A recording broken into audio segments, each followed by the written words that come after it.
Her Body and Other Parties is a debut short story collection by Carmen Maria Machado, who is a queer Latinx author, and this short story collection was a finalist for the National Book Award in Fiction, which is a huge deal. In these short stories, you're going to find creepy and haunting, almost Twilight Zone, Black Mirror-like short stories. They will be this much removed from your real life to creep you out. And I think it's done beautifully. In terms of how I rate this series, I don't have a star rating. I can say I'm going to buy it. I'm going to buy a physical copy so I can reread and annotating. Rereading and purchasing a book is one of the highest honors I can give a book, so I think that speaks really highly for what I think of this collection. The reason why I don't know how to rate it is because each story was different, right? There were definitely favorites and least favorites. So I just wanted you guys to have those thoughts before diving into more specifically what you're going to find in these stories. So I think when you are talking about what you're going to find here, the title is very useful. Her Body and Other Parties. So at its core, we're talking about someone's relationship with their body and how it relates to other people, things, themselves, society. And we're looking at this primarily through a female lens in these stories, and it is just so compelling. But because of that, you also will have the trigger warnings of sexual abuse and assault, and there's going to be rape. It's unfortunate, but all of these things are going to be here. And also, something the author probably didn't think about when these were being released in 2017, there's also probably content warning for references to a pandemic that is in one of these short stories. If you want to know which one, I can let you know in the comments down below. So, you have all of those, and I also want to bring up that if you are someone who does not like to read about sex or see sex scenes, these are prevalent here in both positive and negative ways. In order to really tap into, in every way, how someone experiences their body with the outside world, their relationship to sex, whether it exists or not, whether it's positive or not, is an important thing to touch on, and I think it was done really well here. You have characters in these short stories who are very unapologetically sexual creatures, and it's beautiful to see. And at the same time, you have people who've had very negative experiences with sex, and you just get all of that in these stories.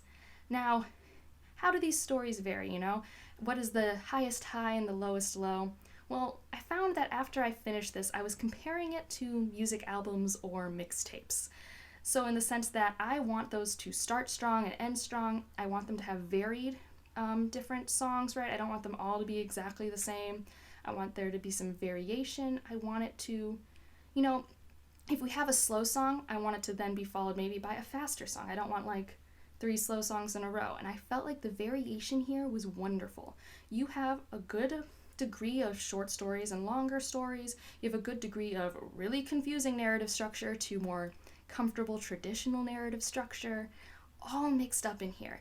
And even the most confusing and longest story, especially heinous, was compelling to me. It's one of the reasons I want to get a physical copy. One of my potentially least favorite stories in this book is why I want to buy it. So yeah, that speaks a lot for this series. And the opener, Husband Stitch, is a phenomenal short story. I think some of these you can find online. They were published by magazines or things like that. Husband Stitch is phenomenal, and also the inspiration behind the cover for Her Body and Other Parties in the United States. I think potentially also the UK, but I know for sure it's the American cover. And man, the ending, I think, Doesn't Do Well at Parties is the name, was so good. There were way more highs than there were lows, and the lows were 3 stars, 3.5 stars. They weren't lows because they were bad. They were lows because maybe because of my relationship with sci-fi, predicted the twist. Or I thought it wasn't something I wanted to rethink about, or it didn't stay with me that long. It just didn't last with me. I really enjoyed my journey through this. I want to dive into more of these stories. There's one called The Residency that I still don't understand. I think it's commentary on hysteria or insanity in women, but I don't know because I only read it once enough to know that I want to dig into it more. And I think that's what's really impressive about a solid short story collection. These are only here for 50, 70 pages, and the lasting impact it has on me is stronger than some of the longest books I've read. And yeah, if you are interested in any of these themes, if you like creepy, haunting stories but you don't want it in like a 300-page format, I think this is great. And I also really want more people to read it so I can have more conversations about these stories with people, particularly, especially heinous. This short story is a spoof off Law Order Svu, which, if you don't know, it's a serialized Law Order, particularly in the Special Victims Unit, which are the victims who go through sexual assault and rape and all of those very pleasant things. And it's very reminiscent of the Too Many Cooks sitcom parody that Adult Swim released 7 years ago, maybe, where it starts off like a parody where you're like, oh yeah, this makes sense, I understand what's happening, and then it gets weird, and you think you understand the metaphors, but you're not sure, and you have to watch it again even though it creeped you out, and that's kind of how I feel about that short story.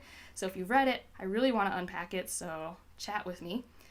And like I said, The Residency I really want to unpack. I want to reread Husband Stitch because the narrative structure there, the different voices, there's so much good to unpack there, but that one's so impressive because on a first read, you still gain a lot from it. It's not like after a first read, I was left confused, like especially heinous, like I still felt like I learned something.